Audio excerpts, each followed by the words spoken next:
So ಹೀಗಾಗಿ ಅವರ ಸರಳತೆ, ಅವರ ತ್ಯಾಗ, ಅವರ ಕ್ಷಮಿಸುವ ಗುಣ, ಯಾಕೆಂದರೆ ಅವ್ರಿಗೆ ಭಾಳ ದೊಡ್ಡ ವಿಲ್ ಪವರ್ ಇತ್ತು. ಯಾಕೆಂದರೆ 2001ನೇ ಇಸ್ವಿನಲ್ಲಿ ಆದಂಥ ಘಟನೆ, ಅಲ್ಲೂ ಕೂಡ ಅವರು ವೈದ್ಯರುಗಳು ಹೇಳಿದರ ಪ್ರಕಾರ ಅವರು ಬದುಕುಳಿಯೋದು 2% ಅಂತ ಮಾತ್ರ ಇತ್ತು ಅವತ್ತಿನ ಲೆಕ್ಕಾಚಾರ. ಆದರೂ ಅದನ್ನು ಜಯಿಸಿ ಸುಮಾರು 25 ವರ್ಷ ಉತ್ತಮ ಗುಣಮಟ್ಟದ ಜೀವನವನ್ನೇ ಅವರು ನಡೆಸ್ಕೊಂಡು ಬಂದರು. ಸೊ ಇವತ್ತು ಈ ಭಾಗದ ಪ್ರತಿಯೊಬ್ಬ ಜನರ ಈ ಹೃದಯದಲ್ಲಿ ಕೂಡ ಅವರಿದ್ದಾರೆ. ಸೊ ಅದರಿಂದ ನಮಗೆಲ್ಲ ದುಃಖ ಆಗಿದೆ.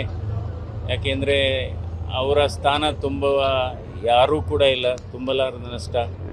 ಸೊ ದೇವರು ಅವರ ಆತ್ಮಕ್ಕೆ ಶಾಂತಿಯನ್ನು ಕೊಡಬೇಕು.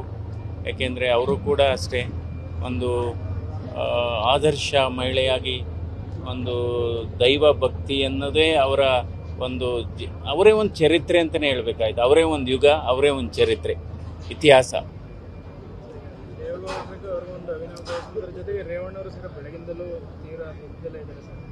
ಇಲ್ಲ, ಈಗ ನಮ್ಮ ಎಚ್ ಡಿ ರೇವಣ್ಣ ಅವ್ರಿಗೆ ತಂದೆ ತಾಯಿಗಳ ಬಗ್ಗೆ ಇರತಕ್ಕಂಥ ದೇವರನ್ನು ಯಾವ ರೀತಿ ಪೂಜೆ ಮಾಡ್ತಾರೋ ಅದೇ ರೀತಿ ತಂದೆ ತಾಯಿಗಳನ್ನ ಪೂಜೆ ಮಾಡುವಂಥ ದೊಡ್ಡ ಮನಸ್ಸು ರೇವಣ್ಣ ಅವ್ರದ್ದು.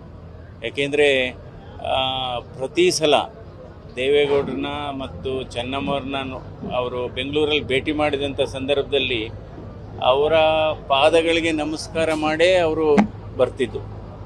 ಸೊ ಅದಕ್ಕೋಸ್ಕರ ಅವರು ದೇವರನ್ನು ಸನ್ಮಾನ್ಯ ರೇವಣ್ಣನವರು ತಂದೆ ತಾಯಿಗಳ ರೂಪದಲ್ಲಿ ಕಾಣ್ತಾ ಇದ್ದಾರೆ. ಅವ್ರಿಗಿರ್ತಕ್ಕಂಥ ದೇವರಲ್ಲಿ ಇರತಕ್ಕಂಥ ಭಕ್ತಿ ಯಾರಿಗೂ ಇಲ್ಲ ಅಂತಲೇ ಹೇಳಬೇಕಾಗುತ್ತೆ. ಸೊ ದೇವರಲ್ಲಿ ಅಚಲವಾದ ನಂಬಿಕೆ ಇದೆ.